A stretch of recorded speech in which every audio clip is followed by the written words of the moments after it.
Hi everyone, my name is Fernando Medina Corey, and welcome to my course, Continuous Delivery and Automation on AWS for DevOps Engineers. I'm a lead cloud architect, and I've previously used AWS as a data engineer and software developer. I also hold 6 AWS certifications and have made courses that span dozens of AWS services. This course is a tour of several important AWS DevOps services. With DevOps being one of the most in-demand engineering skills, we need to learn how we can use it to improve our development practices.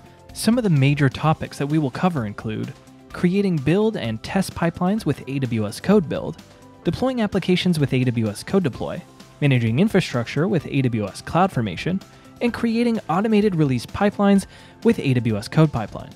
By the end of this course, you'll know how to leverage several important AWS services to streamline your development practices and improve the reliability and quality of your code. Before beginning the course, you might want some experience with AWS or with Git, but the demo code and the commands will all be provided for you. From here, you should feel comfortable diving into other AWS development topics with courses on AWS Lambda, architecting for cost on AWS, or collecting and storing data on AWS.